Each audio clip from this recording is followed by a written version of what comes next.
Hello, everybody. This is Tyler Preston 20. I'm here with the guest from Que Paso Podcast to talk about the state of events in Cuba. How you guys doing? Really good. How about you? Oh, shit. I'm great, Tyler. Thanks. Awesome. So, how do we begin all of this, really? Well, I mean, a lot of things. I guess we could really, just get right into it because I mean, it's kind of the Latin style to be a bit, blunt and right in your, no holds barred, I guess. It's I've been looking at what's going on now with the situation down there, and I mean, it's very much unprecedented. I mean, you have people visibly going out saying "down with the government" and shouting liberty and freedom. I mean, that generally does not happen in Cuba, and not as long as this. Even a day of this kind of behavior is a bit long for the regime. Yeah, I actually kind of agree with that. Also, is the fact we're talking about a country that concerns every Latino down here, because Cuba has been an example to follow and something to avoid, especially for countries like Venezuela and for some reason Argentina, but we will talk about that later. I think it's the fact that this was something that was expected years ago, and the fact that we're seeing it now with COVID, the pandemic, and all of that, it was bound to happen. Now, I bet that many of you guys, if you're watching, have seen the tweets about this being an U.S. intervention, because apparently anytime a country experiences protest is because some shady American organization is messing there. So it's like, oh, so people don't have agency. So the Cubans don't have agency. The Cubans don't think for themselves. They're just there to follow other people. Yeah. And also, I mean, I think it's important to mention that, and I mean, this is something that, that with the fact that I mean, the living conditions were something that the Cuban people were enduring for the last 60 years, and I mean, at the end, I think as our friend Some Little Llama on Twitter was saying that, I mean, the only difference between 2 years ago and today is COVID. So this was the COVID. I think is worth mentioning that was the straw that broke the mule's back. Yeah. But yeah, the lamb was back. Yeah, but I mean, at the end of the day, it was added to all the stuff that Cuban people had to endure during all these years. Yeah, and I mean, one thing I find very interesting about it is that the amount of apologists that have come out of their woodwork to kind of deflect from the fact that these problems are internal. They're saying like, oh, this is because of the embargo. This is because of I don't know. The Americans are apparently sending mercenaries with some form of currency to bribe the people into revolting. I guess I don't know, bitcoins or dogecoins or something. How does You that know, work? like all this, like this tightly controlled communist state somehow managed to let all these Americans just infiltrate in and poison the minds of the innocent and kind communist people and corrupt them with, I don't know, Burger King and Walmarts. It's like it's ridiculous. I mean, like I've heard it here. People who have never even stepped foot in Latin America are suddenly now they know more than, say, someone like me who's been around. And they're telling me, and they're telling friends of mine that, you don't know what you're talking about. This is an illegal coup. This is the United States involved. Mm-hmm. It's the same like every time something happens in Latin America, you get these people with, I will say, like the white savior complex. Because let me tell you this. No, I don't want your input. Because you as a white American, you have a different life experience from living down here. So no, not because you go to Mexico, not because you call your grandma abuela or eat some taquitos or some ice cafecito like AOC, that doesn't mean you understand what is living here. No, like absolutely. People here, like, look, living in the third world is shit. And I can't say it because I live here. I can say because I live here. So you're in like second and a half world. Like you're almost like 3/4 of the second. It's gonna get worse. Trust me, it's gonna get much worse. Well, it's Trust Chile, me. so I mean, listen, as someone who loves Peru, I'm obligated to say, that's because it's Chile. But like the thing about this is just that there's this. The propaganda is in full swing, even though the evidence is saying otherwise. And it's not because these people sincerely believe this. It's because they don't want to believe that the regime is wrong. They don't want to believe that the Cuban Communist Party is actually a violent, repressive, regressive, kleptocratic regime. They don't want to admit that. They want to think that every single problem is, for some reason, Uncle Sam, for the last 62 years, has been waiting and waiting for the right moment to suddenly overthrow it. So I don't know what, gangsters and playboys can all flock back to Cuba, which they've already done. Mm-hmm. By the way, guys, this is a tweet that comes directly from the Amazing Atheist. How the mighty have fallen. Well, Really? All right, let's read it out loud. It's kind of hard to weigh the efficiency of governments like Cuba's or Venezuela's when the U.S. won't stop pushing an immersive and powerful stone onto the slate. Maybe without the U.S. Constant interference and sabotage, we could judge these nations' government more clearly. Let me tell you this quick. I hate this talking point. This point that's saying that the socialist utopia will only be successful if the United States didn't exist. No. Why is it that just one country's interference is enough to just ruin your entire project? And also, the thing with Venezuela as a country was crashed by Chavez and then Maduro. The United States had nothing to do with it. Venezuela had one of the richest oil fields in the world. Such a close proximity with the United States. We're talking about a lot of oil. And what did Chavez did? He crashed it into the ground. Same thing in Mexico, what is currently happening with AMLO, Eduardo. Like he's nationalizing every oil company. And I remember, I don't know if you've seen this, Tyler, or remember it, when the sea was burning and everyone was claiming, this is because of unrestricted capitalism and climate change. Yeah, I remember that clearly. I remember that. Yes, like Eduardo told me, it was an oil rig that originally was from a private company, which was then appropriated by the state. Well, hold on. It wasn't from a private company. It was from a state company, Pemex. But Pemex was created by the appropriation of private assets from private companies. Back then, the rigs are from Pemex, but they have what AMLO has done is living in living all the stuff without any sort of maintenance. So this is what it's happening. And just to be careful, I hope you don't live too close to the sea, because something's yeah, something might blown in the nuclear central of Laguna Verde, because there are coming a lot of red lights from there. But yeah, it's in the Gulf. But Mm. coming back to Cuba.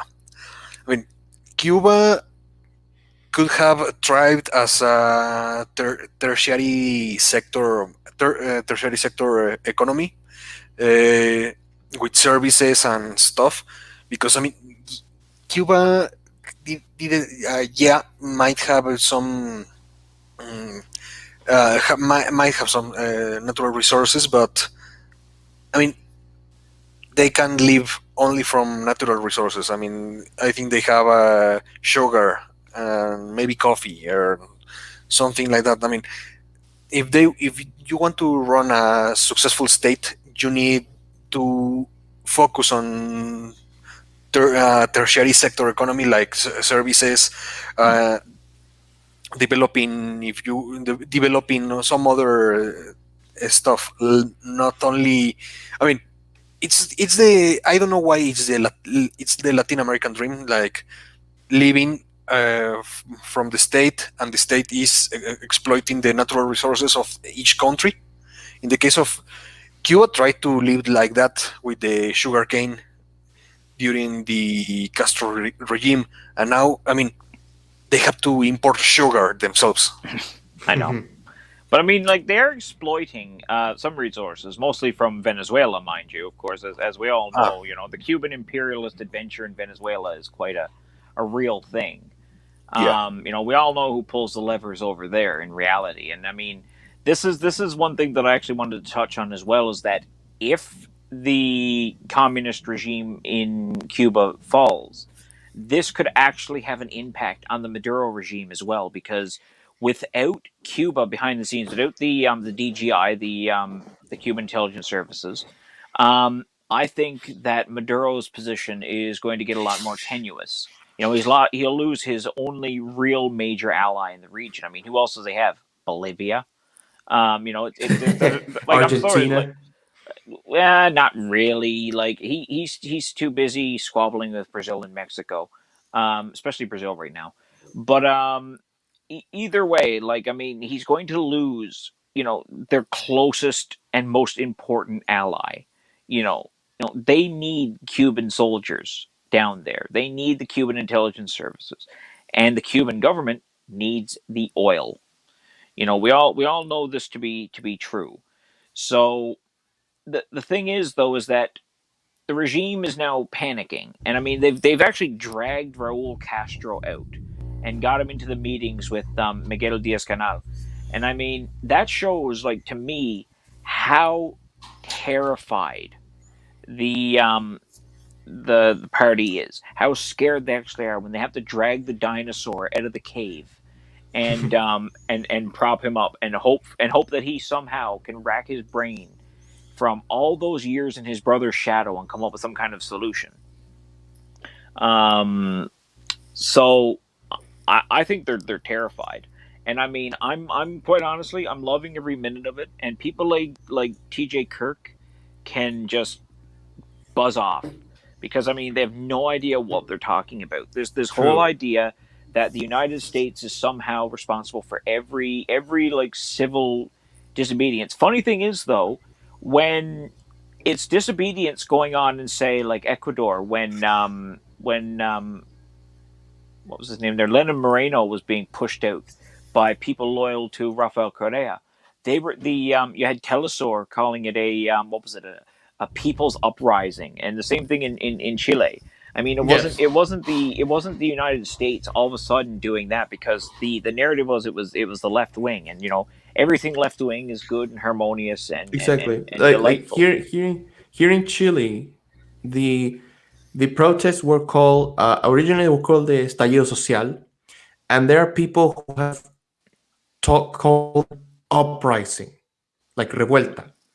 And I'm just there sitting here like the same people who spend all the time saying the president is a fascist dictator, that we can vote him out of power, but that's another thing. The same people saying that are not empathizing with the people who live in an actual authoritarian state with no access to the internet.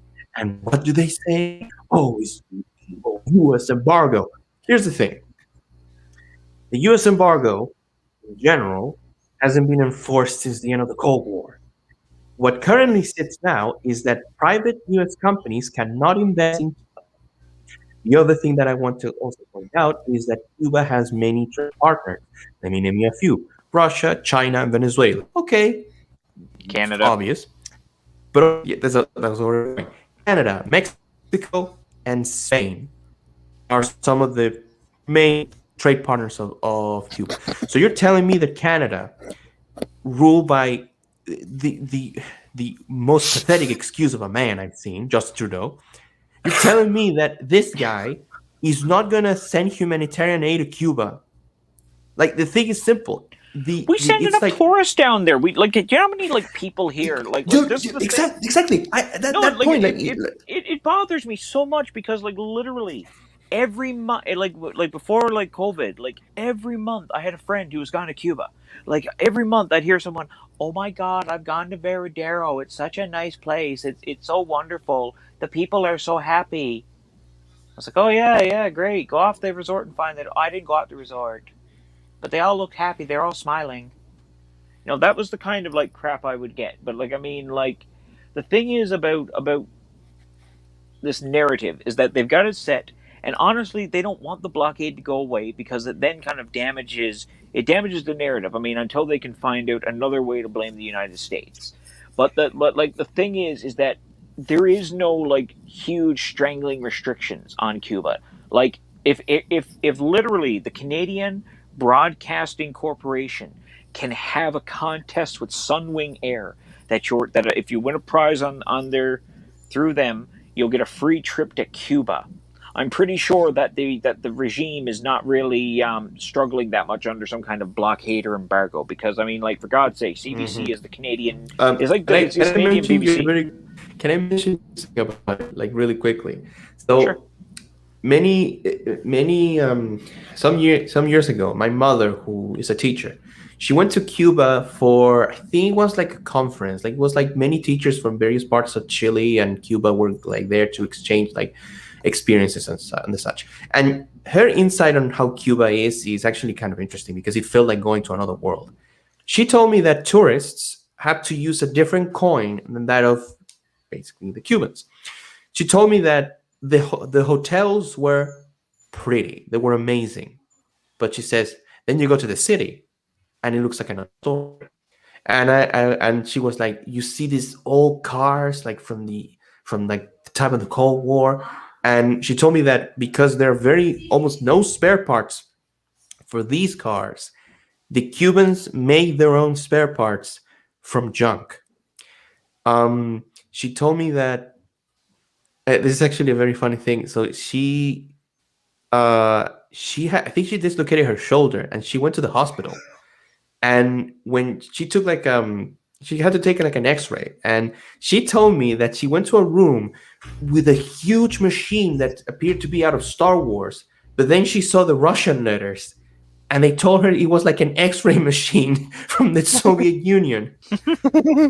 And the best part is that when she came back to Chile, she handed the X-rays to her doctor, and her doctor was like, "Whoa, what is this?" He was like, "Is something wrong? I've never seen one in decades."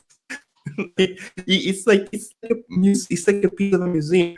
But the thing I want to come with this is that a lot of people really don't understand that the embargo hasn't worked, and it doesn't work.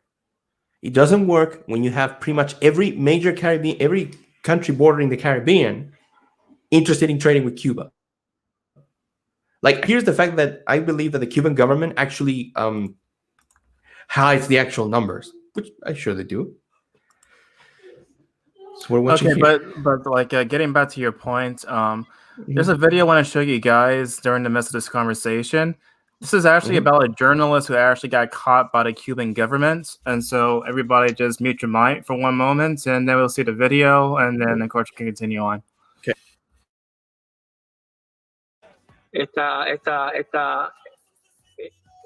¿Qué pasó? Dina, ¿quieres decir algo? Que no oye. La seguridad del Estado está allá afuera. ¿Está fuera la seguridad? Tengo que salir. Te están llamando. Voy a dejar a mi amiga aquí. Sí, sal, nos quedamos en espera aquí. La van a detener en directo. No sé. Tristemente la van a detener. No sé si podéis. Eso es, para ver qué va a pasar. A ver, no podemos grabar ahora. No podemos grabar ahora afuera. ¿Podemos escuchar lo que le dicen? Voy a ver. Que no te pongas en peligro, evidentemente, pero si se puede escuchar la conversación. A ver si se puede escuchar. Pero no te pongas en peligro, por favor.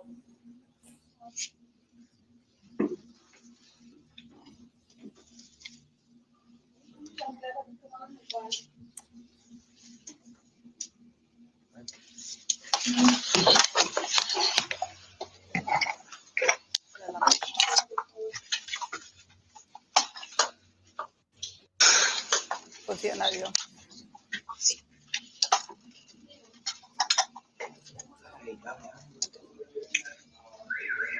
No sé si se ve, no sé si se ve.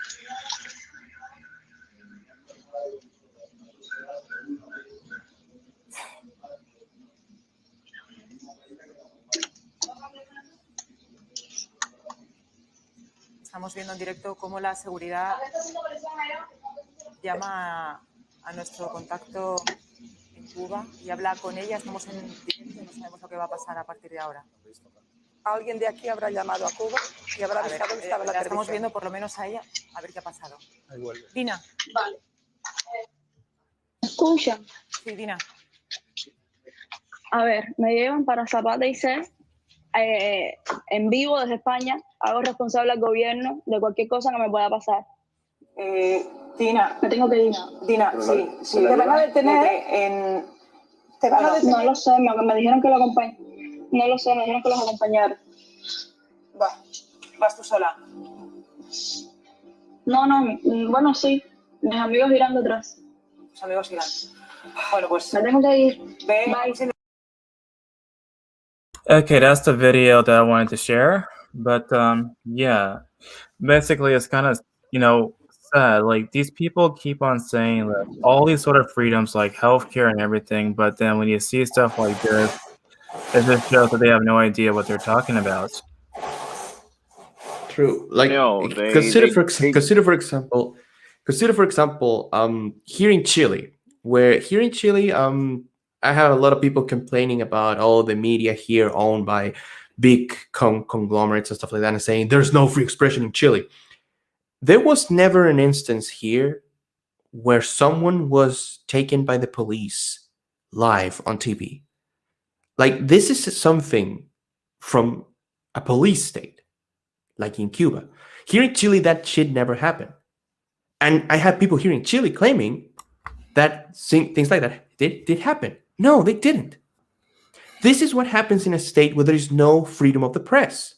It's just what the things that the government wants you to hear. I have another personal experience. So in my university, I was doing I think it's like a radio seminar, and I was talking with my teacher.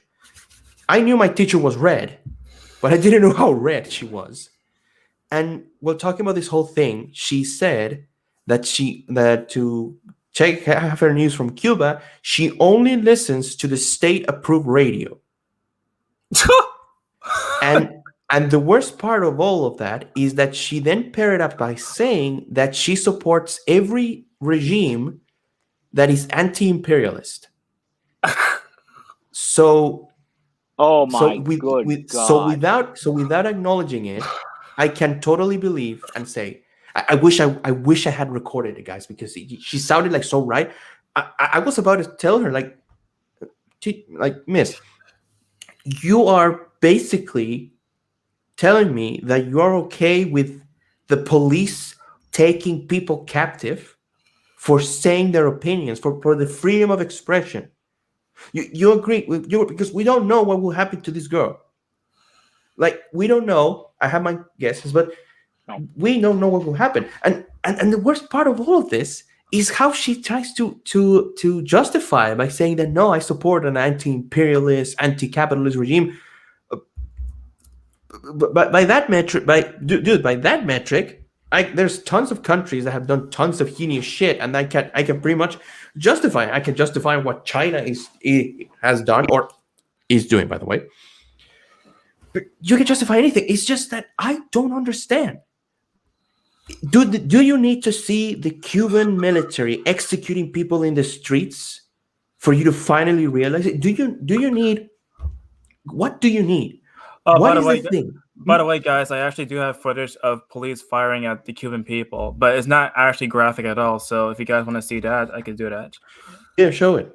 We need to show this. I've heard. I heard that the moment the protest started, the president called in the military to the streets, and I want to keep in mind, because this reminds me a lot of what happened here. The combat. Yeah, I remember. I want to say that when the protests happened here in Chile, a lot of people were basically angry that the president called in the military when the protests here were getting a point where the police couldn't handle them.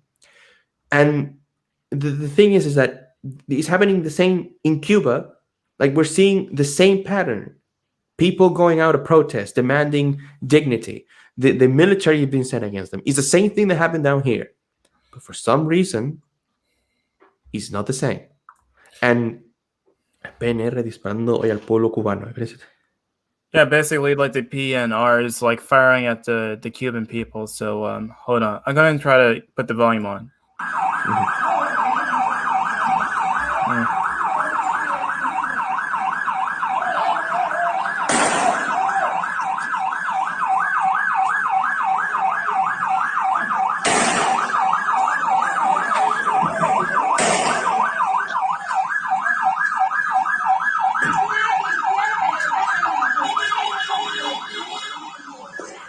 Can you pause for a minute?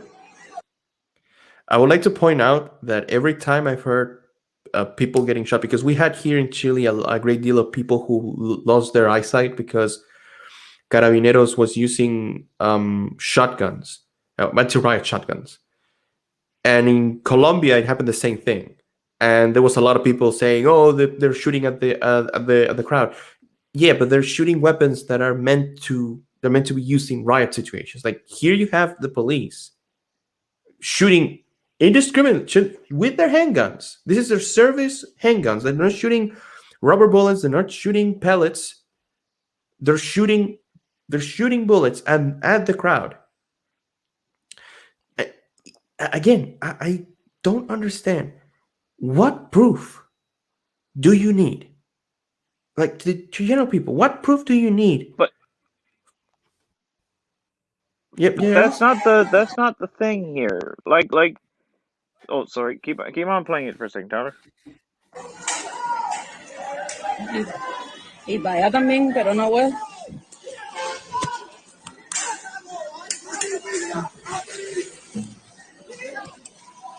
Pero no veo, no encuentro bien el ángulo, pero lo que se está viendo de para allá es candela.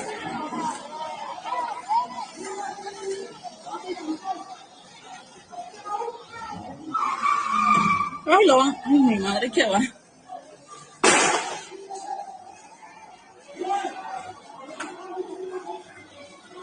Es que no encuentro el ángulo para que vean bien. Están dando de golpe a la gente para allá. Mira la patrulla, mira, se le montaron arriba de la patrulla. Mira.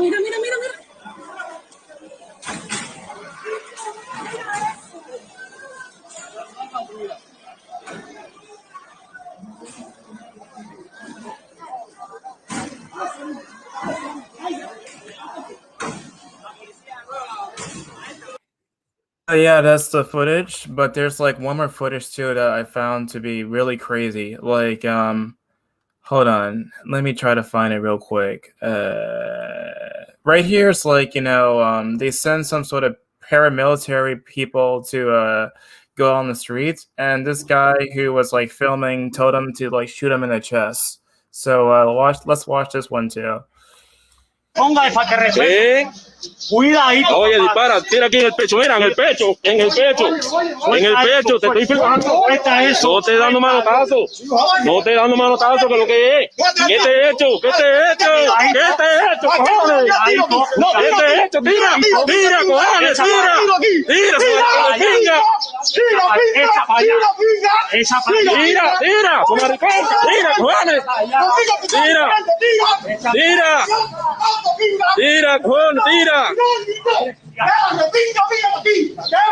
Oye, tira, ¿qué pasó? Oye, ¿qué pasó? Oye, mira para acá, mira. ¿Qué pasó? ¿Qué vas a quitar de qué? ¿Qué vas a quitar de qué? Está bueno ya. Mira, tranquilo. No me toque. Yo te envío mi toque. ¿Qué pasó? But that was like a paramilitary person that was attacking civilians, and of course, one of the people actually provoked them and said to shoot them in the chest. Yes, that's that is something that is I will say Maduro has the same thing. Like there's a huge paramilitary force, the Guardia Bolivariana. I just want to say that it's kind of like the attitude of the guy. Like he's saying that shoot me. I mean, they're not afraid anymore. Like it's been 60 years of totalitarian control. Like they're tired. Like it's either freedom or death.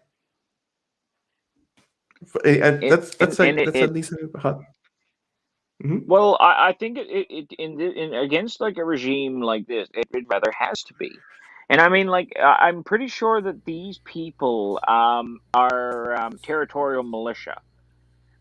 So they're complete volunteers. They're not the regular Cuban armed forces, which you notice, like, you don't really see too many videos of the actual conscripted Cuban armed forces in the streets. It's either police or it's like territorial militia or the special forces.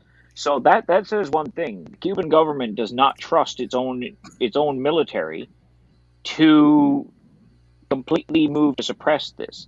They are scared because you see, like a conscript is demoralized at the best of times, but then you're going to tell this guy who's being forced into military service to take his rifle and go shoot his friends or his cousin or his mother or his brother, anyone like that.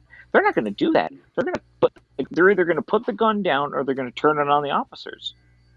You know that's the way I see it. Also, I mean, sorry. I mean, as we saw in the video, this civilian was telling the guy, "Shoot me." I mean, they have driven the people to a point that they have nothing else to lose but their lives. I mean, they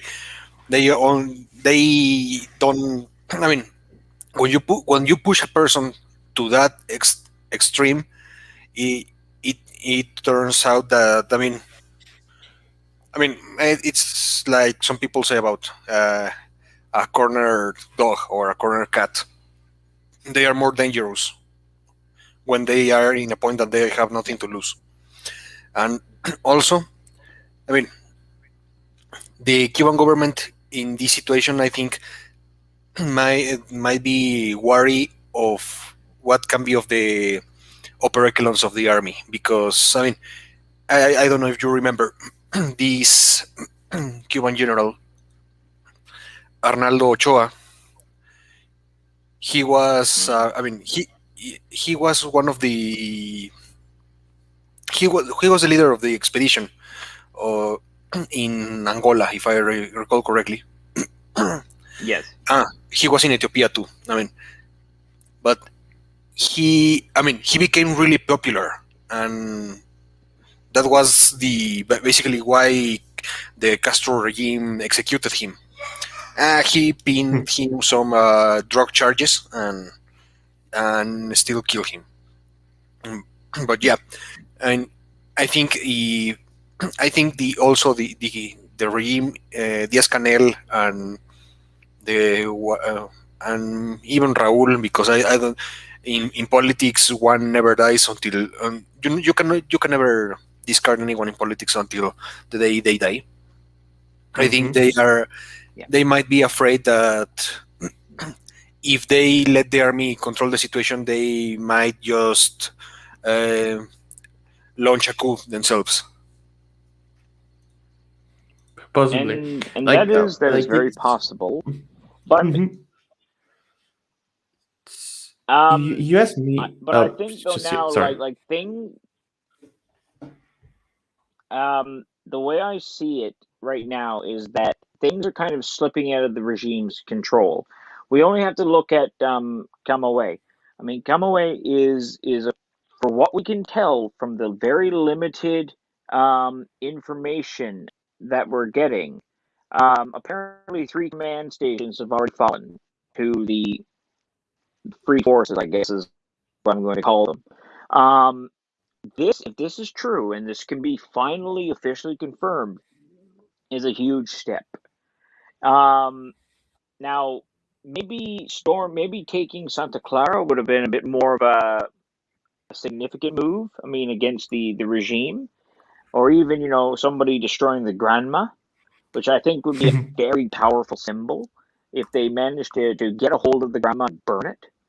Because I mean, that's part of the whole regime's cult of personality. But oh my god, I've read that. I've read that. Okay, all right, let's read it out loud. Okay, shouting freedom and other anti-government slogans, hundreds of Cubans took to the streets and cities around the country on Sunday to protest food and medicine shortages in a remarkable eruption of discontent not seen in nearly 30 years. I love how they say that, like freedom is anti-government. Okay, kind of. I love how the mask keeps slipping. Like I can see what they're actually talking about. Also, the interesting bit. Hate this. Again, I tell you, like if this protests continue and they don't lose sight, because this reminds me to something that happened a few years, I think like recently. So in Eastern Europe, there's a country called Belarus, in Spanish, Bielorussia, basically white Russia. It historically has been, it was a communist country, and then it was, when the wall fell, it's kind of like it's the last dictatorship in Europe, with the president Alexander Lukashenko having been president since the country's so-called independence, because at this point it's like Azerbaijan for Turkey, like it's Russia's smaller little brother. And I think that what happened was there was an election which Lukashenko won again, another election extremely rigged, and the people took to the streets. And there was a whole outcry in Europe. There were sanctions against Belarusia. There were I remember watching the videos. Like there was the riot police, especially in Eastern European countries, is extremely brutal. And what happened in the end? Basically, what happened was that there was images of Lukashenko entering the presidential palace alongside Spetsnaz, and the protests eventually died down. They were suffocated by Lukashenko, and also because of the lack of support. So I don't say that this is what will happen in Cuba, but I totally believe that if these protests lose sight and lose momentum, it's going to be like Belarusia. Now, this video, it was actually requested in the comment section for the live stream. It basically talks about the useful idiots, and so let's play the video a bit, and then we can probably comment afterwards. Sure.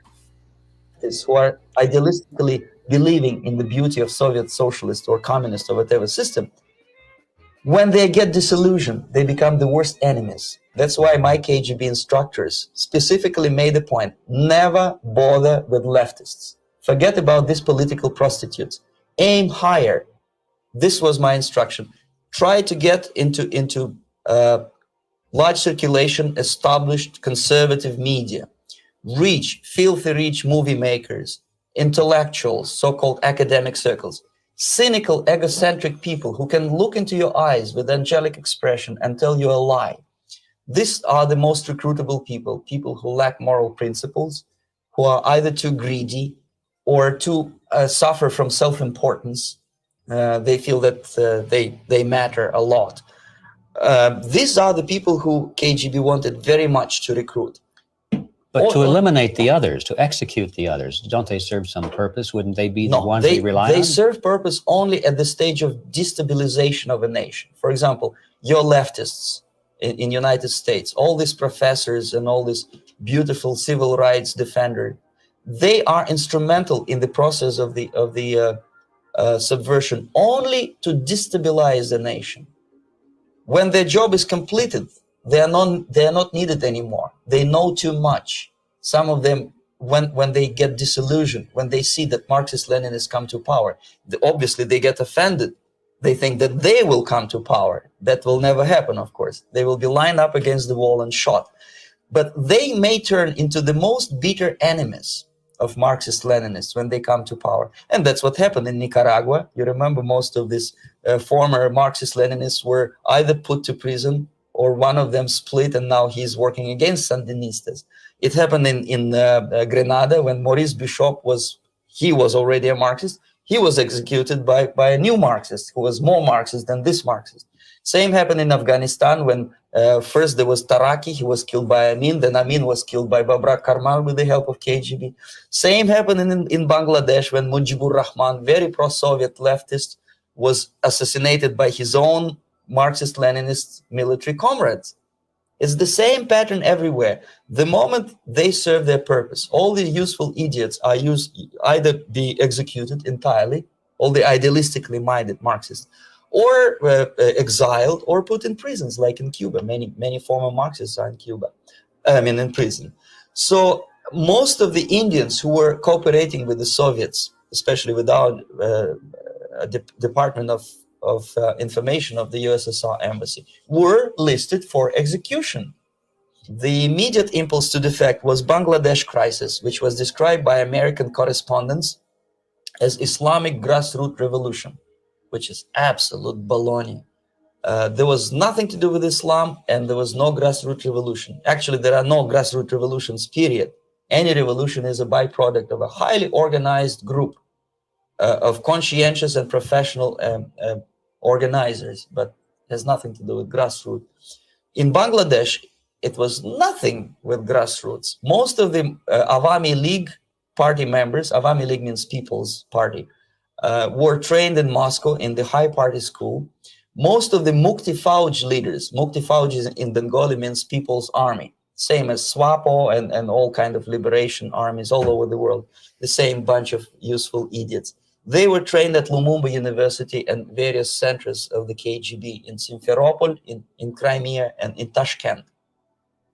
So when I saw that Indian territory is being used as a jumping board to destroy East Pakistan, I saw myself thousands of so-called students traveling through India to East Pakistan, through the territory of India, and Indian government pretended not to see what's going on. They knew perfectly well, the Indian police knew it, the intelligence department of the Indian government knew it, the KGB of course knew it, and the CIA knew it. That was most infuriating, because when I defected and I explained to the CIA debriefers they should watch out because East Pakistan is going to erupt any moment, they said I was reading too many James Bond novels. Anyway, so East Pakistan was doomed. One of my colleagues in the Soviet consulate in Calcutta, when he was dead drunk, he ventured into the basement to relieve himself, and he found big boxes which said printed matter to Dhaka University. Dhaka is the capital of East Pakistan. And since he was drunk and curious, he opened one of the boxes and he discovered not printed matter. He discovered Kalashnikov guns and ammunition in there. Anyway, it's a long story. When I saw the preparations for the invasion into East Pakistan, obviously I wanted to defect immediately. The only thing I couldn't at that time make up my mind when and where and how. Yep, that's the entire video. how I love how he basically he says he has. I agree with the point. Like I agree totally with the point because it's something I've noted pretty much. You see it with Twitter leftists, like the big name YouTubers like BreadTube. You see them when they talk about this, they think they're gonna be the ones who are calling the shots when they're not gonna be the ones. Like when you create a state based on a revolution, you will have political factions. It's inevitable that will happen. That's why when you get in power, you purge people. That's why that's what Stalin did. That's what Mao did. Every communist state in history, when they reach power, there is a massive purge of pretty much everyone. And it is, and let me tell you this: I'm 100% sure that the Cuban government right now is looking at the list of all the generals and are ready to say, okay, who are the ones who are loyal to us and who are the ones who with dubious loyalties? Because I tell you, there must be already plans for a purge at this point. Another example of this is after the Civil War, in Spain, many generals that fought on the Republican side ended up in the Soviet Union to fight in World War II, and at the end, many of them were executed. And I don't remember the name, but this was actually a military in the Austro-Hungarian Empire in World War One. He became a communist and then helped the Republican side in the Civil War, and ended up executed in the Soviet Union. So much for being a communist. Yeah, well, again, communism is a very jealous. Communism is a very jealous and kind of petty ideology. I mean, in my youth, I did flirt with it, and I was involved in a couple of Trotskyist parties and organizations. And one thing I learned was that if you were clever, they actually distrusted you. They really didn't like you. As long as you sat there, you nodded your head to what the leadership said, and you parroted all the lines, you were a good comrade. But if you started to kind of expand the discussion outside of what they considered to be appropriate, with improved party conversation, you were a problem. And you were, they didn't purge you with the way they would like to. But, you were distanced from the party, that you suddenly missed an email or a meeting or two, and sooner or later you were just pushed out. You were declared, you might not be a Trotskyist, you might have been declared like a Stalinist or a Marxist-Leninist or something like that, or even, God forbid, a capitalist or something like that. And you would be pushed out. And so, this is nothing new. They always have lists. I mean, when Fidel took charge, I mean, Camilo Cienfuegos, he was definitely on the list. He was charismatic. He was a good guerrilla commander. He was head of the Cuban Armed Forces just after the revolution. And what happened to him? He decided to go for a flight one night to Havana, and his plane disappeared. And they never found the body. They never found the wreckage. What a strange coincidence, Someone who could have actually given Fidel a run for his money, even Che Guevara. Fidel didn't send Che out and around because he thought he was capable of forming, these revolutions. He wanted Che to die, because a dead Che Guevara was so much more valuable than a living one. And where did he send him? Look at the when yes. Images. I've seen it. My mom told me that when she went to Cuba, the most worshipped image there is the one of El Che. Is so worshipped that the El Che Guevara's beret, you will think that someone will sell it as a souvenir, but no, it is sacred. No one can have a beret but El Che. And where did he went? Bolivia. And he failed miserably. In fact, the interesting thing is that strategically, of course, The Guardian, is that El Che went to the Congo was, oh yes, Castro, champion of social Yeah. justice. Oh God, no! Are we also going to bring up Justin Trudeau when he said that Fidel Castro was a monumental revolutionary? Hashtag Trudeologies. Yeah. Yeah. The main reason why I'm bringing up the main reason why I'm bringing up this article right now is because the guy was talking about useful idiots, and I figured why not show this as an example of a useful idiots. I mean, let's remember also that a little side note: Corbyn supports people who hate Britain. Like I remember that there was like a controversy that he went to a funerary rite to one of the Black September terrorists. That was in what the year was that? Where a Palestinian terrorist commando took hostages the Israeli delegation. Didn't Che Guevara hunt homosexuals for sport and was deeply racist toward black? Yes, he did. He was. Yes, he was. Yes, he was. Let me tell you this. He hated a capitalist decadence.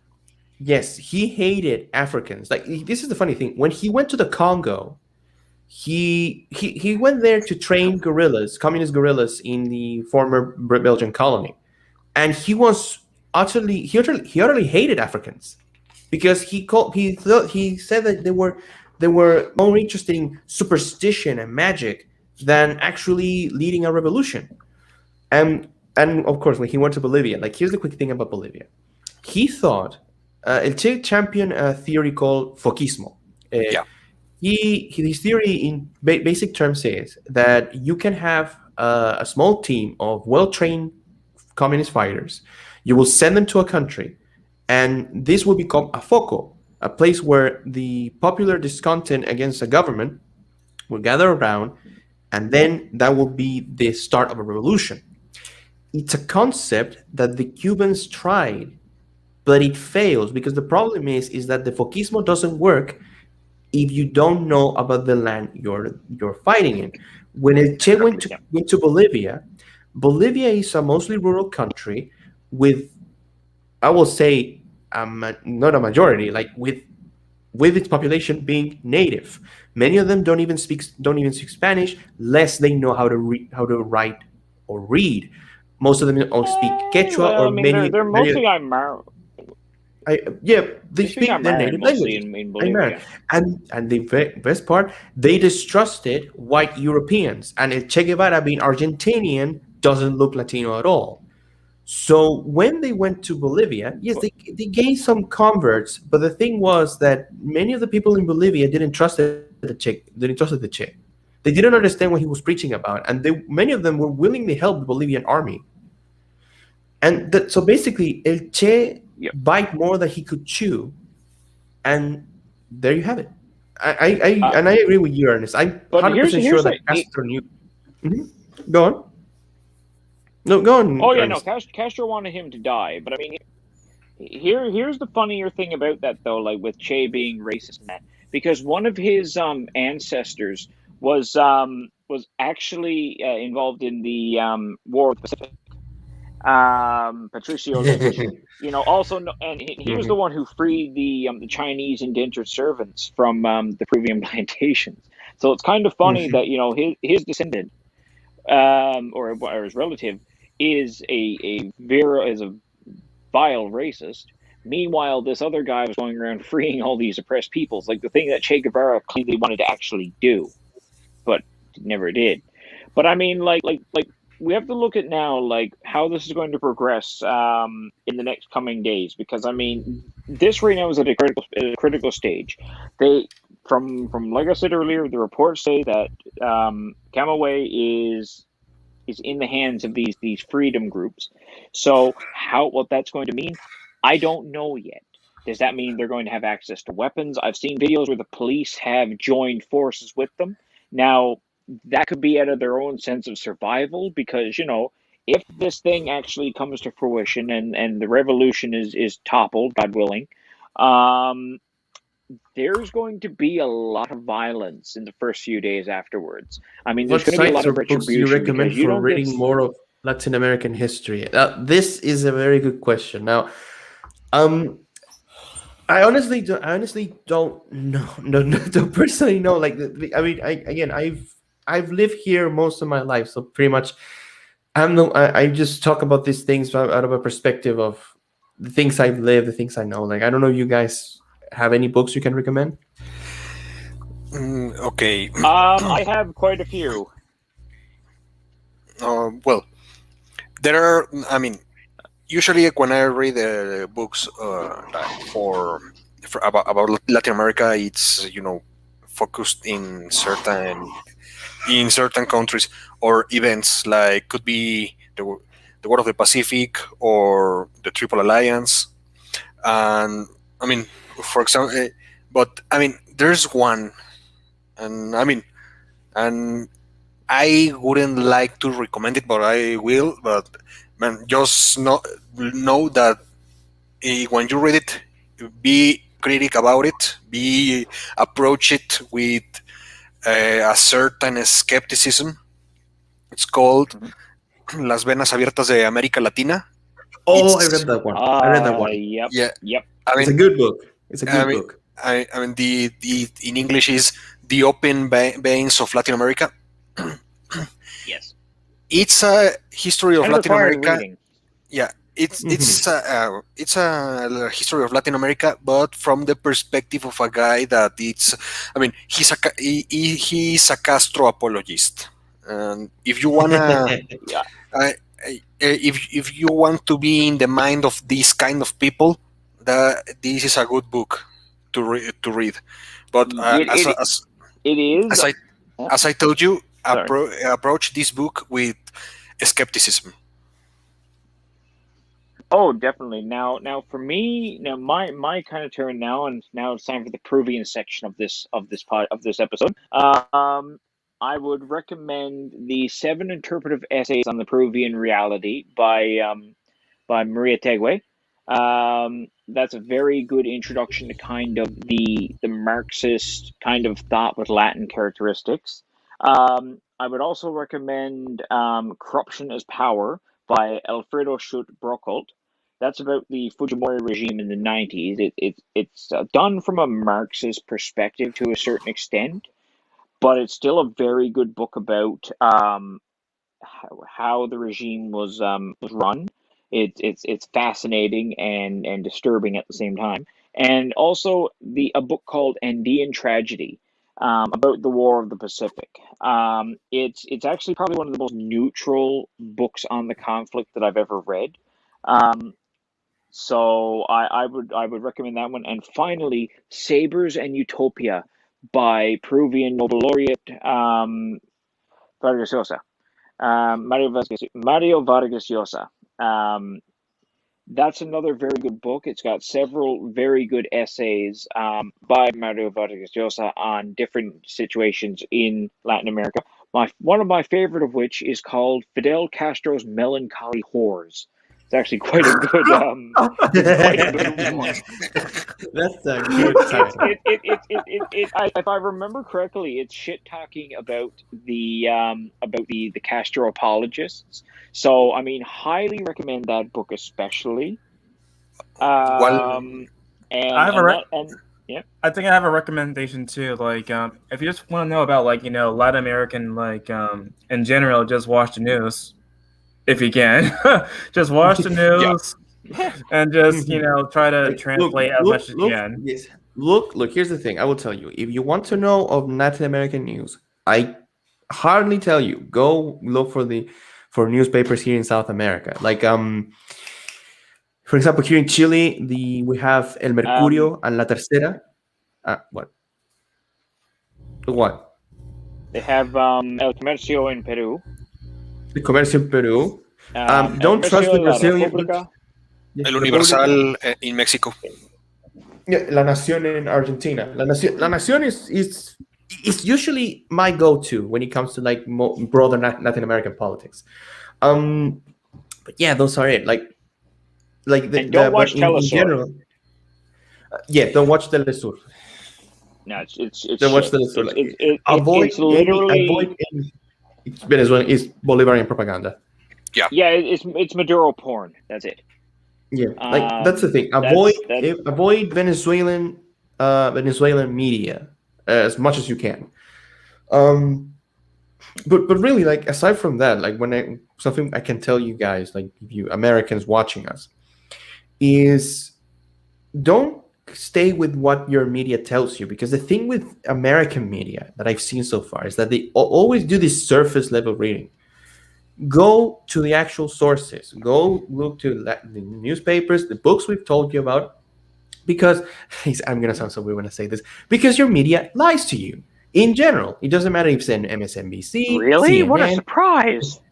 Yeah, I know, but people apparently people have to be remember that. But that's the truth, and this is what is happening, for example, with Cuba. Because guess what? The only media that comes out of Cuba is the one that is owned by the government. So every time I'm seeing, for example, the media here talking about Cuba, they have to rely on that sources, which everyone knows that they're covering up a ton of stuff. In fact, again, I tell you guys, the books we've recommended you are important. Yes, many of them are apologia for communists, but I will say that that's kind of like has been like a common trend, because most of the academia in South America has for a long time been, I will say, revolutionary and even like socialistic in nature.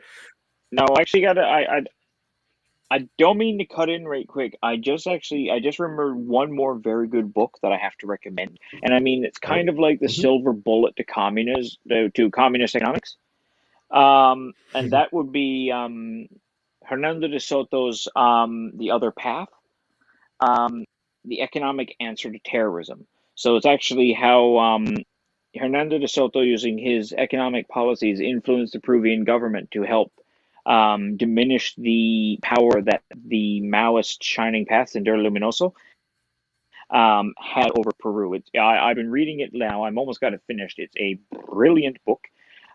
There's a few other things on the Washington Consensus too, which were done by unfortunates like Pedro Pablo Kuczynski. And I mean, that's kind of more of an economic aspect. Yeah, we don't speak about PPK, but I just had to mention that one too. He's a horrible president, but a decent economist. And of course, if you really want to like bang your head against a wall, there is Fidel Castro's autobiography, which I unfortunately do have from my socialist days. I'm waiting for when Cuba falls so I can then use it finally for its intended purpose: toilet paper. Exactly. Also, just another comment, guys. Like, these people who constantly will defend the Cuban regime till the last dying breath, understand this. Most of them are white Americans who never have set foot in Latin America. And if they did, they likely went to Cancun, and that was it. Or they went to Veradero. They saw that. They went to the beach. They went to the beaches. They went to pretty places. Like, just a quick thing. It reminds me, a long time ago when Trump said that some countries were shitholes, and he talked about Haiti. Interesting enough, with what's going on right now. And I remember that a lot of people were angry at that comment, but then people who live here or even live in Haiti were like, he's right. Like, people are getting angry about it. And then I remember that, I think it was Conan O'Brien. Yes. He posted a picture of himself, like drinking, I don't know why, maybe a margarita, who knows, and in a resort in Haiti, and says, oh yeah, this is a really enjoyable place. And I was like, yeah, if you go to the tourist hotspots, you idiot. Have you seen what Haiti is? I will tell you what Haiti is. Haiti has it's actually a sad story for me, because I love the story of Haiti when it was founded. Like, the Haitian Revolution is a very interesting subject, especially because it was the first ever successful slave rebellion since Spartacus. So yeah, that one was very successful. Yeah, so to see the state which was in right now, it's really sad. But and also, just a quick comment. Yes, we're aware that the president of Haiti was murdered. Now, a lot of people are saying, "Oh, it was the U.S." because apparently there's someone in the United States who apparently had the money to hire former ex-Colombian military to carry out the assassination. But again, like it makes more sense that this was like a private enterprise. Like I don't see why you will topple the president of Haiti, like strategically. I mean, it's a more complicated matter, but going back to the issue at hand, I recommended a few moments ago in the chat an article from Álvaro Vargas Llosa, "The Return of the Idiot." Yep. It's an 12-year-old article from 2009, but I mean, it's really, I mean, at this point, it's still good about people from Europe or the United States that they think they can apply their own utopias here in Latin America without knowing the culture, knowing the people, knowing the land. I mean, true. And he mentions, for example, Noam Chomsky, how he defends, or Donald Glover, how they defend Castro and Maduro and Chavez, and I mean, these people. I mean, it's really easy to defend this from afar. Like, and I mean, true. I remember this movie. It's in Netflix, called The Siege of Yadotville. And when they describe one of the United Nations division in the Congo, yes. yeah. When they describe one of the Irish soldiers that went to custody Yadotville, were describing one of the UN bureaucrats there in the Congo, like he's just a scholar. He thinks that the war will stop to wait for him to make his move, and at the end of the day, it costed very heavily to the UN that kind of attitude. I mean, no. I mean, these people think that. I mean, for these people, the idiot that describes Vargas Llosa in his article, I mean, Latin America is just a laboratory, and we are not. True. I mean, to get to that comment, Eduardo, it's like one time we talked with Ernest, and we arrived to the conclusion that Peru might be the greatest political laboratory in the world because, for some reason, every idea has been tried in Peru, and it results in two things: one, failed states, and a lot of people getting killed. And I agree with you, Eduardo. Chomsky. That's Endocarcerismo? We're gonna have an yes, that's the only thing that hasn't been. Yeah, we got to do an episode about that. But anyway, no, yes. we're kind of getting a bit way off topic about Cuba. And I mean, our time is limited. I mean, so the thing here is that it is imperative that we still give support to the Cuban people who are quite literally putting their lives on the line so that they can have a better tomorrow. I mean, right now, the only thing the regime is fighting for is not to defend the revolution, but to defend the privileges and the wealth that they've gained. You know, and in order to tear down this rotten system, there needs to be this support. People need to know that they are supported. And that can come in a variety of ways. But the main thing is not believing the nonsense that is being pushed out by the Cuban government and its apologist allies around the world. I mean, mainly the communist parties. Because one thing I find hilarious about this is that all of these events is they have, whenever they're talking about all these revolutions and all this and how we're stopping it, they always have like a group of people standing outside, and they're all waving around their banners, but they never have these people pushing back these small, weak groups of protesters. You know what I mean? It's always like these groups are well separated from the actual protests. And I seen one where they said it was in Camagüey, and it was such blatant propagandistic bullshit. By the way, guys, seeing the images. These are the images from the healthcare directly from Cuba. That's what free healthcare gets you. That wow. let me tell you. Let me tell you something. I'm in Canada with all our free healthcare, and man, that's dude. I've been here in Chile. The only good healthcare is private healthcare, but even the worst hospitals in Chile are not like this ones. Again, I tell you, I one time remember, I forgot the name, but when the lockdowns were getting in effect, when the coronavirus hit Latin America, I remember that there was a bunch of Chileans, mostly communist activists, who got stuck in Cuba. And I remember that I watched, I think that there was an activist complaining that let me see. Here it is. So sadly it's in Spanish, but basically she was getting mad and she was demanding that Chile took her out from Cuba. She was complaining that they're giving us a bucket of piss on, and people are starving in here. And I was like, girl, this is your socialist paradise. Why are you getting mad? Like, why do you want to leave it?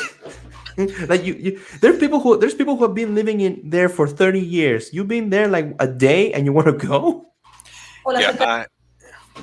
Okay, sorry.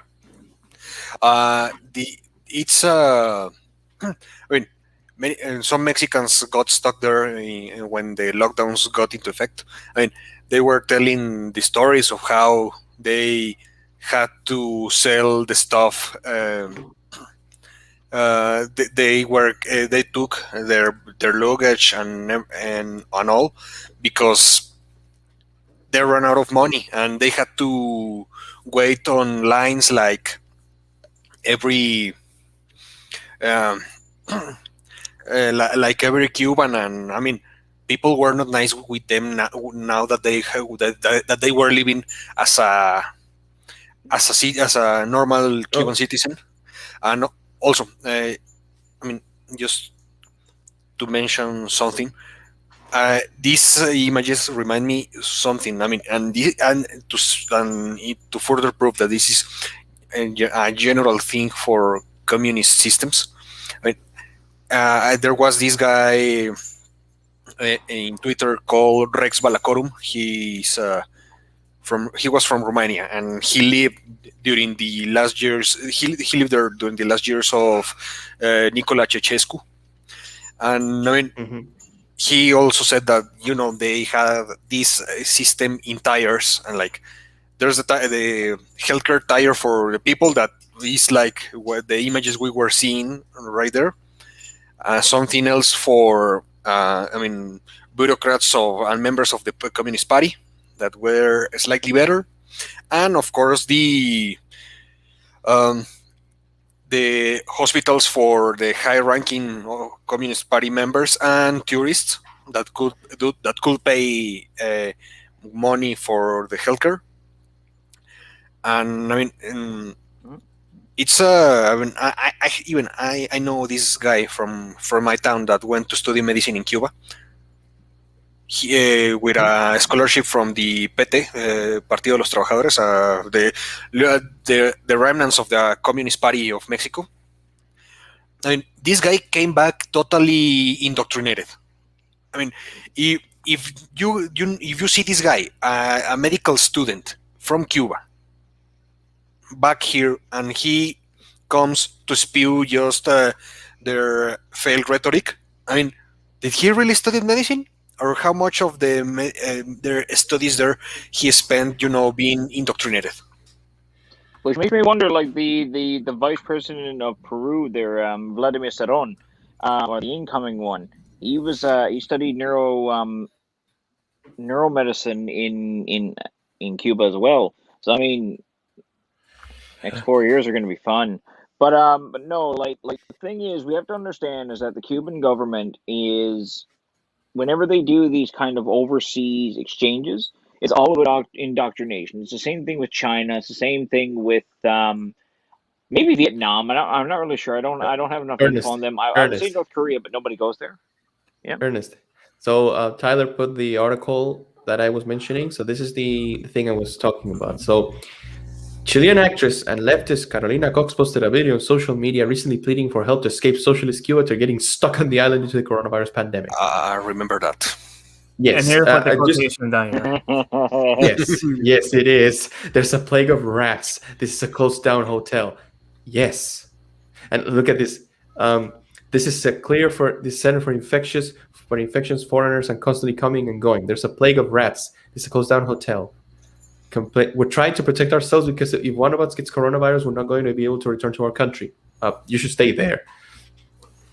It's super distressing being in a country where there's shortages of soap, toilet paper, or accounts are blocked because of the blocks on Cuba connecting to the internet. It's very difficult. Our credit cards don't work. There's people who need medicine among us, our kids, elderly families. Yes, this is what you get. And also, by the way, they say actress. Let me tell you this. Carolina Cox is basically an actress that mostly does YouTube videos. In particular, she frequently collaborated with a production company called Walkie Talkie. That it originally started with very innocent videos, and then it became kind of like basically something like BuzzFeed. Yeah. So by the way, so that it is. By the way, no, it's funny. It's funny. It's funny to me, and let me tell you this. Like, it's funny that the sad part is that she came back, but a lot of people, I remember when this happened, were like obviously surprised, and obviously they were telling her, like, "Girl, you told us that you wanted this to happen here in Chile. So why you are getting mad that you're stuck in Cuba? Like, you're supposed to love it." By the way, I actually just point out is that that where she was too was my new favorite place in Cuba, San Antonio de Baños, which is a hilarious name for a town. You know, everyone wants to go to St. Anthony of the bathrooms. Yes. When you gotta go, you gotta go. Yes, I know. That's like, hey, listen, the patron saint of the shitter. So, as they would say down in Boston, Saint Tony of the shitters. That's the way it is. But I mean, that's the best name. Like, and listen, I'm saying that's a great name. I come from a place where there's a town called Dildo. So if I say the good name, that's a damn good name. Perfect. That's perfect. Really? There's actually a place called Dildo? Yes, it is. Listen, but everyone on my podcast can confirm this 100%. There is a town called Dildo. Oh no! But Jimmy Kimmel went there, unfortunately. Please forgive us. But anyway, no. On to the topic. Is that we like the situation is really, really critical, and I mean, I think right now, if they continue to gather momentum, especially amongst the police. I mean, of course, like I said earlier, the police are pretty much probably assisting these protesters to save their own hides. But, it's better to have half-ass support than none at all. So the thing is now is to keep pushing forward and kind of drive the regime. Once the regime gets desperate, once they get scared, they're going to get a bit more panicked. I don't think they're going to be shooting so much. Like, there is shooting, but not as much as, they would normally do, because they're not used to this, and this is a new kind of era for even someone like Raul. I mean, it's not like the old days where you could just roll up, drive a couple people into a field and shoot them and bury them and everything is good. Everyone now has cell phones, everyone's taking pictures, everyone's taking video, so it's a lot harder for the regime to show its teeth, at least in public. So, I mean, they are shutting down the internet, but it's still not enough, because as soon as the internet pops open for a little bit, out comes the media. You know what I mean? So the government is very, very reluctant. And I mean, Cuba relies on this tourism. Listen, people from Canada are not going to go down to the place. I mean, well, now if everyone on there, keep watching videos of people getting shot and killed, it's really going to put them off, going down to Varadero and getting their cheap inclusive vacations.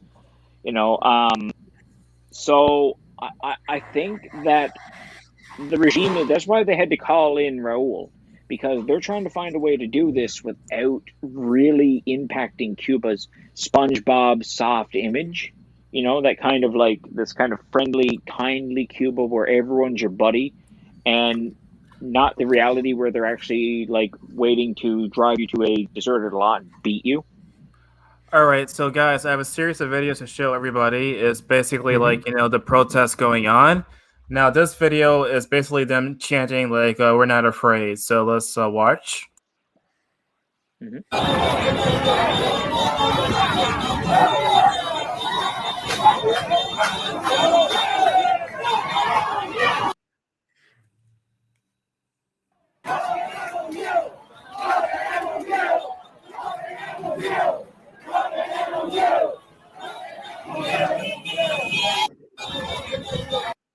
Okay, so yeah, this one is like they're shouting like, "We're not afraid," and then I have two more lined up for you guys. Now the second one is a bit different. Hold on, it's gonna load up 1 minute.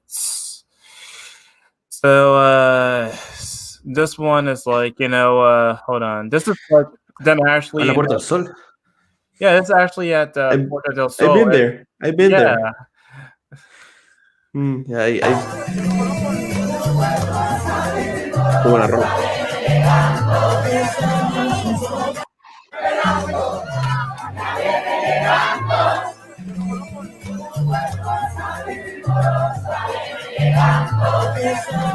Okay, and then the final one, hold on.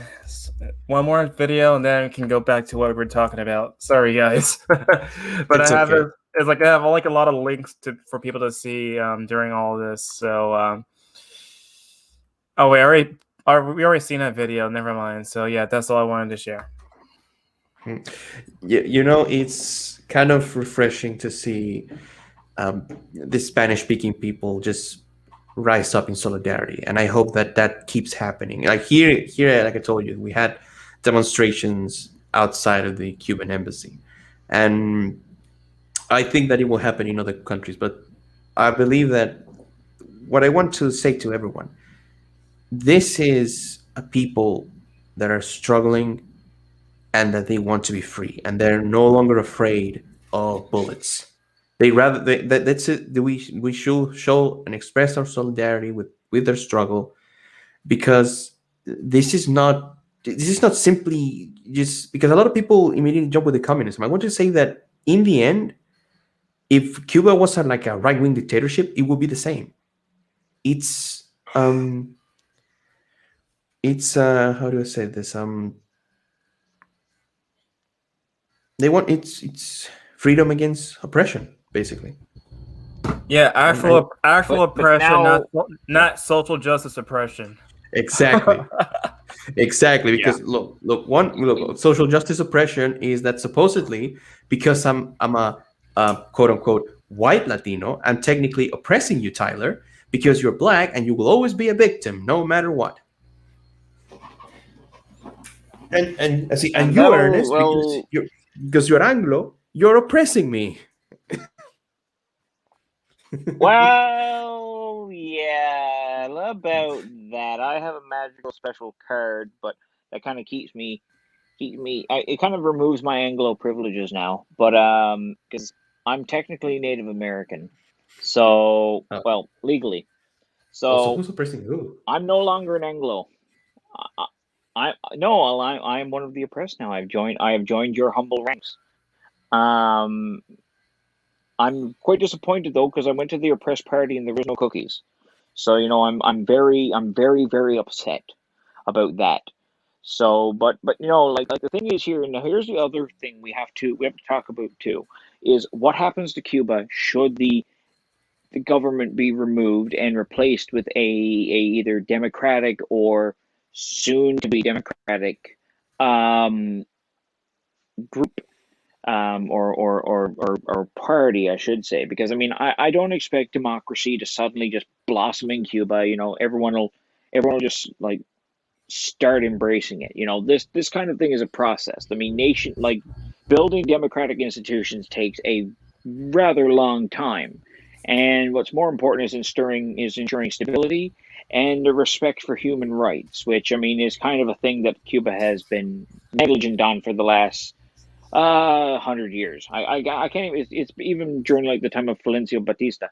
It was kind of that bad too. But like the thing is that the United States kind of has to keep its nose out of Cuba when the regime falls, because in order to ensure that this kind of thing doesn't happen again, there needs to be a sufficient economic development put in. And in order to do that, it needs to be pretty local. It can't be, McDonald's and Wendy's and I don't know, Foot Lockers and whatever the American dream is of this year. It has to be a localized effort, and it has to be, an economy built on the Cuban desire.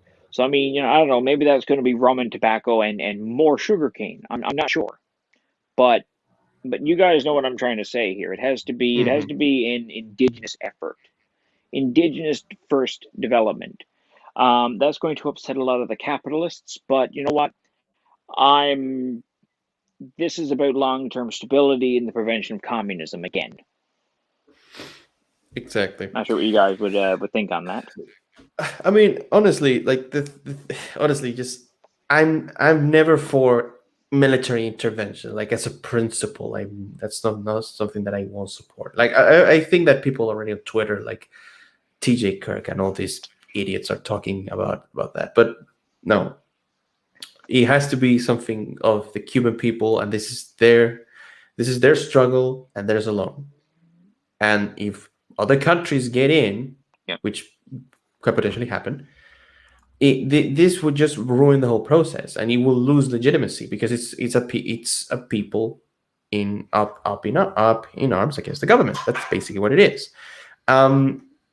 Also, I want to just quickly comment that the way that American leftists see it, and the way that this thing will happen, that if it actually ends up having like positive results, it reminds me when Trump won Florida, and immediately people were saying that there was no such thing as Latinos. There were white Latinos, Afro Latinos, brown Latinos.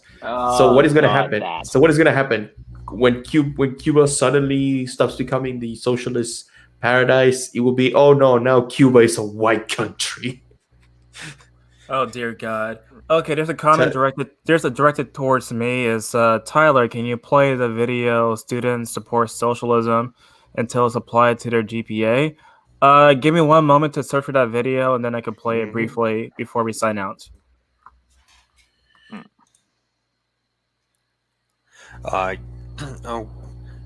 Also, there's this question now in the European Union. The foreign affairs chief, Josep Borrell, a socialist from Spain.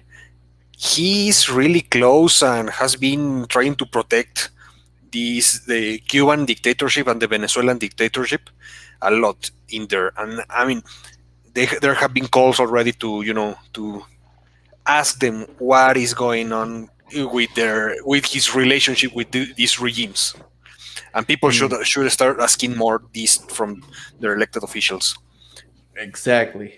Yes. Like 100%. It's the same thing. For example, like here in the I mentioned to you before the show, Tyler, before we start with the video, that we had a presidential debate between the two major left-wing candidates, and one of the questions that they asked them was about the state of Cuba. And it's actually funny that the people in the social media were angry, like, why are they asking about Cuba?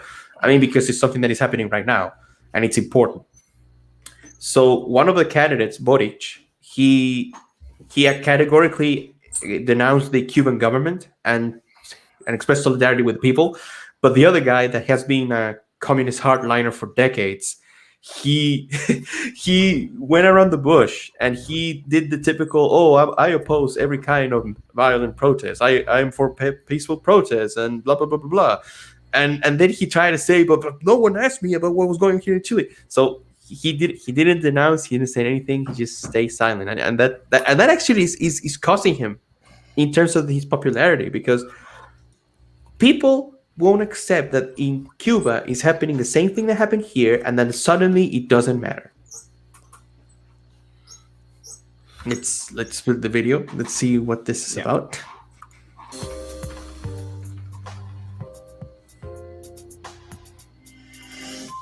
I'm Kevin Phillips with Campus Reform. Today we're at Florida International University talking to students about their opinions of socialism and if they'd support a socialist GPA policy. Would they be willing to share their high GPA with people that have a low GPA? Because after all, it's all about equality. Which would you rather have in America, socialism or capitalism? I would say socialism. How do you view the word socialism, favorably or unfavorably? I guess I would go with favorably. Like I have family in Europe. They go to college for free. Their healthcare is paid for. They don't have to worry about it at all. I favor that over capitalism. Okay, got it. I also think I favor that, like socialism over capitalism. Socialism is more geared toward like helping the people in your, the governed. I'd rather people have that same opportunity. There's a lot of excess in America. The main idea of socialism being that people at the top are doing their fair share to help people at the bottom, trying to prevent disparity of income and trying to prevent excess, as you called it. So on campus, if there's a GPA disparity where there's people at the bottom with a poor GPA, would you support a policy where people at the top spread the wealth and give that GPA to people at the bottom? Help them get a better GPA? Yeah.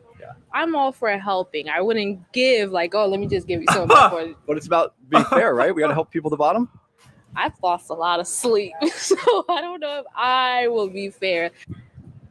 It's hard. I guess it would be kind of hypocritical for me to say no. That's completely different. How's it different? Girl. I'm studying all day for my grades. What do you mean by sharing it? Literally, giving them a chunk of my GPA? Yep. Dang. I would want to say no, straight up. But what's the difference between earning a high GPA and not wanting to give it away? Oh, you guys want to comment real fast? Mm-hmm. I'm just like it's just oh my god, dude. This reminds me. You know what this reminds me of? This reminds me when I don't know if this was the same guys, but they were basically going to a campus in New York. And the students say that voter ID is racist because black people cannot afford it. And they went to Harlem, and then the first guy they asked, "Hey, you have a voter ID?" "Oh yeah, I have it right here." So listen to what these students are saying, and they were like, "What? Do you think I'm poor?"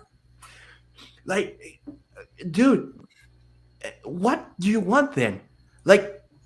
It's I don't know. It's just they hear socialism and immediately say that, oh yeah, it's to help the poor and minorities and blah blah blah blah blah. But yeah, you have to give some of that sweet money, because for the people, like you say. And this guy is like, no quiero dar mi dinero, no quiero.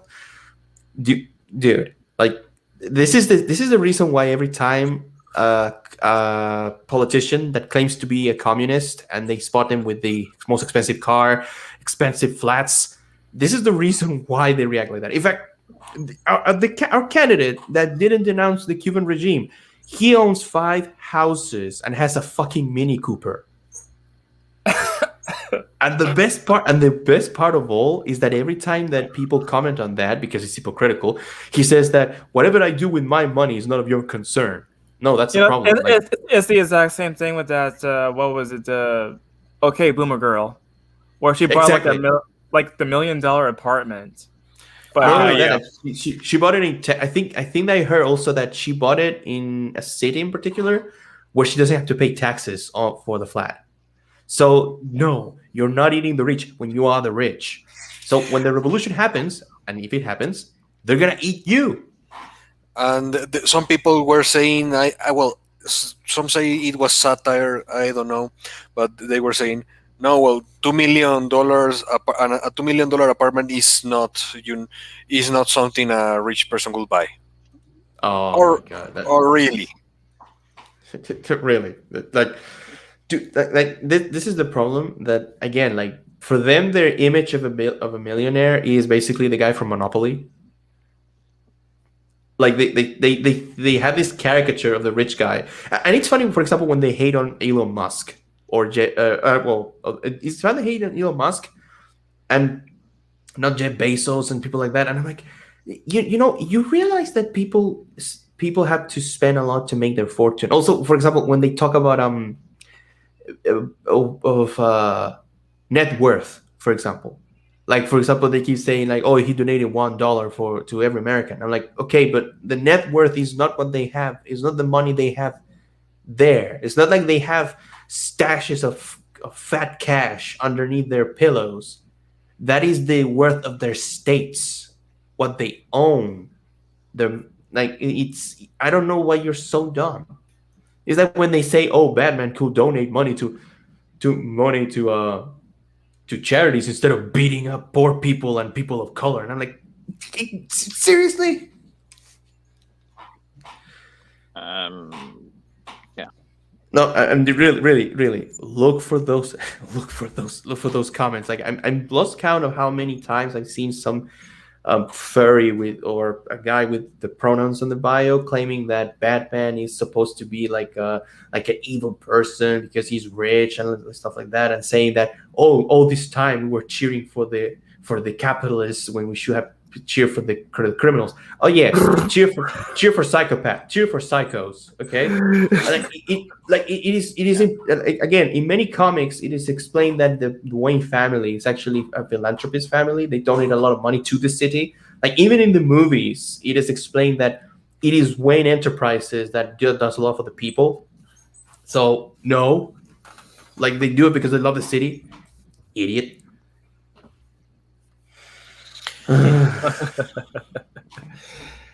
Yeah, I don't understand like a lot of these people that are hypocritical. Like you can't necessarily say, well, I want to eat the rich while also, getting so much money and then get like $1 million apartments.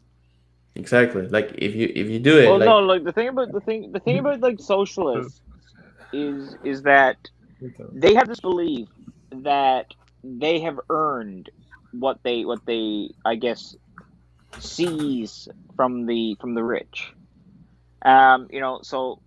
So like they've spent all their lives, organizing and struggling and participating in the revolution and all this stuff. So they're the ones who expect to get some of the perks. It's not like socialism is for the people. It's not for the socialist. And that's one thing that we all need to recognize. So there is no, I guess, like there's no benefit. If there's no benefit in it, socialists is not interested in this. It's the same thing with a lot of these organizations. Like, I mean, you notice that whenever there's some kind of like ethnic tension or international issue, these kind of socialist people pop up and suddenly declare themselves like the defenders of X group. And then as soon as the next conflict happens or the next incident happens, they're gone. So it could be like Latinos one week, and then something involving African Americans comes up, and all of a sudden it's all the white progressive communists are all gone. They've all run away. It's funny. It's funny that you mentioned that, Ernest, because it's funny you mentioned that because it reminds me of it kind of feels like the white man's burden of the 21st century. Like the white progressive liberal of the mostly metropolitan areas of the United States feels that they are there to guide and to help the oppressed people of color of the world. And I agree. I agree. Like one day is Latinos, the other day is African Americans, other day Palestinians. Surprisingly, I never seen them talk about Tibet. God's know why. Yeah. But it's everyone. Like it's just that's the thing I hate. And we're not staying away from the Cuba topic because it's directly interlinked with it. Because the whole thing, again, I say it, Cuba, what is going on right now, are protests against the government, a totalitarian government, and you want to pretend that they're not. Okay, on that note, though, I think it's a good time to end this live stream. So before we all sign out, just give your social media and whatnot to plug in for my channel. I don't have one because I was banned from Twitter a year ago. You can go on. You can. No. You go on. Okay, you can follow me on Twitter on. Follow us on Twitter in our account of What was our Twitter handle for the podcast? Was it like Que Paso Podcast or something? Yes. No, it's QP_podcast. Yeah, QP_podcast. And there, from there you can reach our handles that are in the description. And you can join us on Discord there too. All right, and what about you, Ernest? Well, I'm on Twitter there. You can find me through the Que Paso Podcast handle, or you can follow me at Ernest_Snooks. That's Snooks with an S at the end. I gotta plug that for some reason. And if you're interested in a lot of very non-communist takes and things about Peru, I am definitely the one to look for. I am the premier Peruvian authority, or premier Newfoundland authority on Peru. Proud to say. All right, and for me, I'm pretty much just everywhere. You can find me anywhere, so that's all I'm gonna say. Find me anywhere at Tyler Preston 20.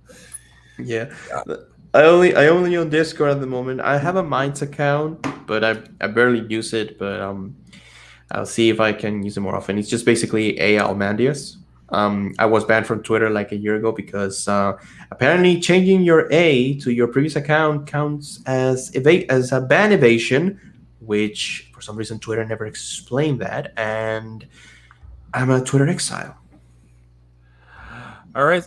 Okay, so everybody, I hope you guys are gonna, enjoy yourself, and of course, I hope everybody watching the stream enjoyed this live stream. So take care, everybody.